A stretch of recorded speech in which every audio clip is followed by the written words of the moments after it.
Olá pessoal, muito obrigado por sua presença aí do outro lado desta tela desse monitor. Estamos de volta com mais um vídeo, contos. E agora sobre esse livro aqui, ó. Assim tudo começou. Luiz Antônio Aguiar, Sete Enigmas da Criação. Alguns contos, algumas lendas, alguns mitos a respeito da criação do mundo, do homem, de todas as coisas, certo? E temos aqui logo o primeiro conto, ó. A Pedra Negra, ok? Segundo a religião islâmica, assim tudo começou. Esta é nossa primeira história, ok? Vamos lá? Contam as lendas, mas é Alá quem sabe quais histórias foram criadas ou não pela imaginação do homem. Que se encontrava certa vez o Altíssimo em seu trono no reino, cercado no seu reino eterno, como sempre, de uma multidão de anjos que cantavam e oravam em sua homenagem, mas que mesmo assim, sobre seus olhos, havia uma sombra de melancolia. Por mais que as criaturas sagradas se esforçassem para agradar ao Senhor, tudo era em vão. Alá continuava tristonho com seu semblante voltado para a imensidão vazia, como se estivesse perdido em sonhos. Ainda não existiam nem o dia nem a noite, nem o firmamento, o sol, a lua e as estrelas, nem a terra, e também o homem ainda não existia. Tudo era um momento único de um tempo que ainda não passava, nem era possível contornar em anos ou horas. Um tempo quando ainda nem o tempo existia. A insatisfação de Alá começou a deixar o reino celeste apreensivo. Todos sentiam que algo muito importante estava prestes a acontecer. Um de seus arcanjos, afinal, tomou a iniciativa e dirigiu-se a Alá, ajoelhando-se diante do seu trono. Ele falou: Ó Senhor magnífico, diga-nos, por favor, o que devemos fazer para lhe devolver a alegria. Alá fitou seu arcanjo e, depois de um suspiro, disse: Sinto que minha obra está incompleta. Aqui vivemos neste reino de perfeição e beleza eternas que eu criei, mas porque apenas nós temos o direito de existir. Alá é o Senhor de tudo que existe e de tudo o que virá a existir, respondeu o arcanjo. Se essa é a razão de sua tristeza, por que não cria outros seres e um mundo destinado a eles? É o que pretendo fazer, disse Alá, mas ao mesmo tempo não desejo que esses novos seres e esse novo mundo se vejam privados do entendimento de que não parte de um mesmo milagre da criação. Que são irmãos do infinito e tão amados como meus anjos. Este é o problema. Ixalá, respondeu o arcanjo, que seja como o Senhor quiser, clementíssimo e misericordioso Alá. E assim dizendo, retirou-se. Mas dessa conversa, Alá teve uma inspiração. Então esticou o braço da mesma matéria, o caos, aquilo que era tudo e nada simultaneamente. De que criara o reino celeste com sua mão, formou uma pedra que nesse início dos tempos era pura, branca e brilhante, mas que haveria de se tornar escura e mais misteriosa ainda com o correr dos milênios e das eras. Essa pedra Alá chamou de Al-Hajar al-Sad, a pedra da felicidade. A seguir, Alá lançou a pedra ao espaço, fazendo-a cair, atravessando a escuridão profunda, até chegar a um ponto que já escolhera. E lá a pedra começou a girar, e girou, e dela foi que se criou a abóbada celeste com seus astros e a terra. E desde aí começaram a existir os dias e as noites. Na terra, Alá fez surgir Adão, primeiro de todos os homens. Alá então entregou-lhe a pedra, o que dela restou depois de ter gerado tantas maravilhas. Ela já estava escurecida e por isso chamava-se agora Al-Hajar Al-Aswad, a pedra negra. Alá disse então a Adão: esta pedra é um pedaço da imensidão que eu fiz existir para poder ser tocada, de modo que a criatura humana que farei surgir no mundo seja capaz de ter um pedaço do infinito eterno em suas mãos. Maravilhado, Adão contemplou por um instante aquela pedra, sentindo que dela emanava a mesma energia que eu tomava quando Alá se dirigia a ele. E o que devo fazer com Al-Hajar Al-Aswad? Como devo protegê-la para que ela exista até o final dos tempos? Alá instruiu Adão para que percorresse o mundo com a pedra até chegar ao lugar mais sagrado de todo o planeta. A própria pedra lhe daria o dom de reconhecê-lo. Naquele local, Adão deveria construir um templo, a Kaaba, onde Al-Hajar Al-Aswad deveria ser para sempre guardada, ao alcance de todos os filhos de Adão, que iriam se multiplicar infinitamente. Adão percorreu paisagens sem conta, maravilhando-se sempre com todas as criações de Alá na terra e com as que podia avistar no céu, até chegar a um vale árido onde se deteve. Al-Hajar Al-Aswad o fez sentir que era onde deveria erguer a Kaaba. Foi então o que Adão fez. No entanto, contam outras lendas, e por isso somente Alá guarda a história de todas as histórias, que Al-Hajar Al-Aswad, depois da criação do nosso mundo, repousava entre as areias do deserto e lá estava perdida, havia eras e eras. O mundo então já habitado havia conhecido espécies animais agora extintas e brilhantes civilizações que também haviam desaparecido. Foi quando o primeiro de todos os profetas, um homem chamado Abraão, a encontrou. No momento em que a teve nas mãos, Abraão sentiu que aquela pedra não pertencia ao nosso planeta e, mais ainda, que fora tocada pelo próprio Criador. Ali, onde encontrou Abraão, ergueu um templo para guardá-la, a primeira de todas as Kaabas, pois muitas haveriam de ser destruídas por guerras, terremotos, incêndios, mas Al-Hajar Al-Aswad a tudo subsistiria, permanecendo entre os homens que viriam visitá-la em peregrinação, tocá-la e beijá-la como queria Alá. Em torno da Kaaba surgiria ao transcorrer dos séculos uma cidade, Meca, que seria também uma cidade sagrada. Aqueles que creem em Alá devem visitá-la pelo menos uma vez na vida, em peregrinação. Conta-se ainda que certa vez Jesus esteve na Kaaba. Ele era bastante jovem na época e pouco se sabe de sua vida naqueles anos.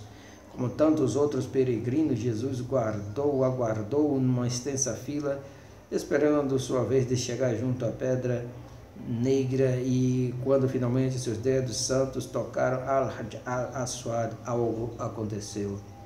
A princípio, nada havia de incomum na cena. Tudo o que as pessoas mais próximas viram foi aquele garoto de aparência modesta chegar e tocar a pedra negra. Então, talvez a expressão que se fez em seu rosto tenha lhe chamado a atenção, e aos poucos um silêncio respeitoso foi se espalhando pelas centenas de peregrinos que se aglomeravam no pátio da Kaaba, como se naquele instante o sentimento de proximidade com o Altíssimo estivesse mais presente do que nunca em todos eles. Jesus retirou-se logo depois, o mais discretamente possível. No entanto, deixou nos peregrinos que tocaram e beijaram a pedra negra naquele dia a sensação de que seu ato de fé recebia uma bênção toda especial.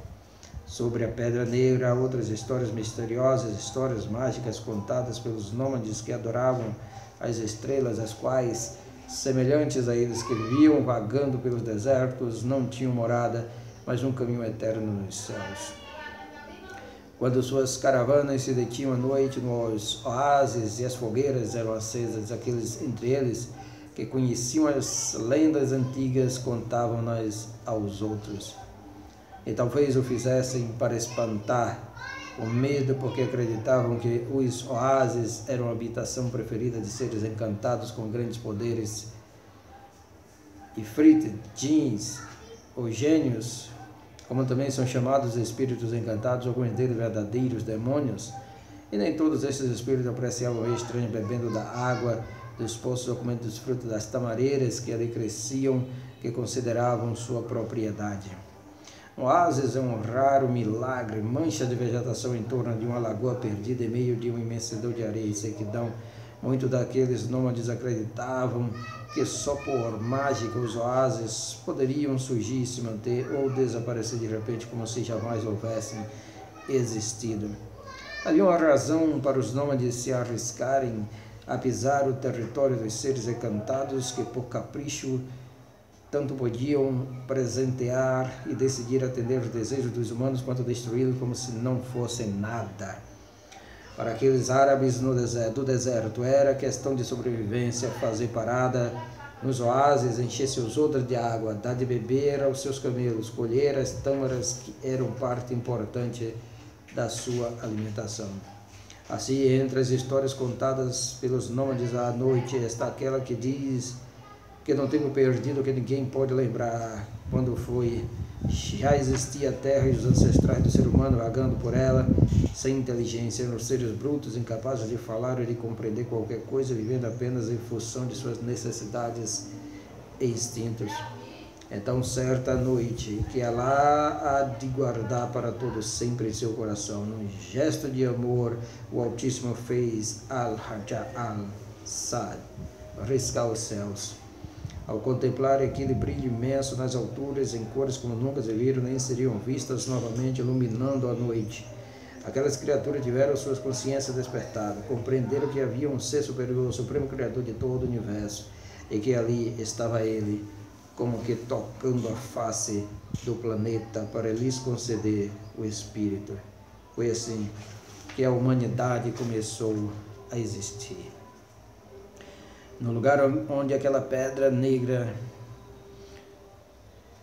mais negra do que a noite, caiu, e que hoje, como já se disse, é Meca, foi construída a primeira Kaaba, mas naquele início,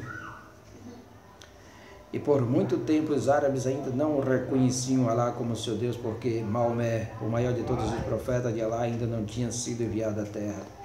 Na Kaaba, onde guardavam a pedra negra, muitos deuses eram adorados, alguns eram amorosos, outros guerreiros ou até mesmo demoníacos. Cada tribo cultivava suas próprias divindades, ou até mesmo demônios. Muitas dessas tribos eram ferrenhas rivais e viviam enfrentando-se em batalhas. Al-Hajjaj al-Sad, no entanto, era tida como uma manifestação divina, e Meca, além de ter sido a mais rica cidade da região, também era considerado o local mais sagrado do planeta. Então, certa vez, já em nossa era, por volta do final do século VI, um violento incêndio destruiu a Kaaba. A pedra negra resistiu ao fogo e as tribos árabes de Meca reconstruíram o templo e o cercaram de altas muralhas. Dentro da Kaaba ergueram estátuas aos seus diversos deuses, mas logo começaram a brigar pelo privilégio de quem deveria instalar a pedra negra no interior da Kaaba.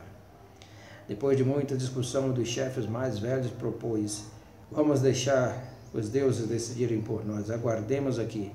E o primeiro homem que visitar o novo templo escolherá quem vai levar a pedra negra para dentro da Kaaba. E com isso evitaremos que nossa discussão acabe em uma guerra sangrenta. A proposta foi bem aceita. É claro que esperavam que os seus deuses lhes enviassem um ancião muito sábio, ou um nobre, um príncipe de alguma das famílias mais aristocráticas da região. Só que a primeira pessoa a chegar para visitar a nova Caaba foi um rapaz, na verdade, quase um garoto, órfão e muito pobre. Esse não pode ser o emissário dos deuses, protestaram alguns chefes. Houve um engano, certamente. Vamos continuar esperando até que nos chegue alguém à altura. Mas o que vocês estão dizendo? Contestou o chefe que havia feito a proposta. Vamos agora duvidar da sabedoria de nossos deuses? Com esse jovem que nos enviaram a ele, cabe tomar a decisão. Informado do que deveria fazer, o rapaz refletiu por alguns instantes. Depois pediu que uma manta fosse esticada no chão. Em seguida pediu que se depositasse a pedra negra no centro da manta. Ninguém estava entendendo nada, mas a seguir o jovem disse: agora todos os chefes das tribos, sem exceção, devem se colocar em volta da manta. Mas para que protestar? Está pensando que isso aqui é uma brincadeira? E foi então que o rapaz os surpreendeu, pedindo que agarrasse todos eles nas beiradas da manta e a erguessem, e assim, naturalmente, estariam erguendo juntos a pedra negra. Foi o que fizeram. E dessa maneira, com todos os chefes das tribos carregando-a, a pedra negra foi levada para dentro da Caaba.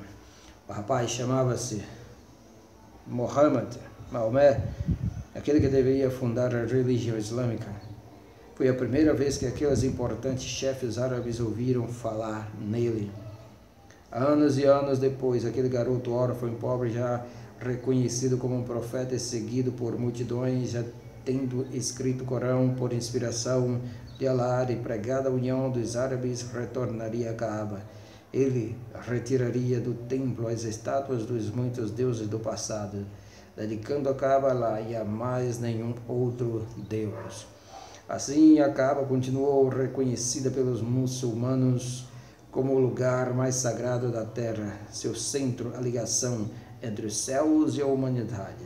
Até hoje, os árabes devotos fazem suas peregrinações a Meca e tocam e beijam a pedra negra como fez Maomé e tantos homens santos antes dele, para por instantes, em contato com o presente do Altíssimo, terem um pedaço do infinito eterno em suas mãos.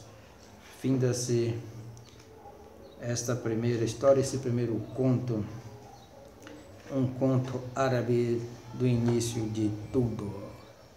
Ok? Como este vídeo está muito longo, muito obrigado por sua presença, por ouvir esta história, este mito, esta lenda. Ok? Muito obrigado mesmo, Deus abençoe grandiosamente. Bye, bye.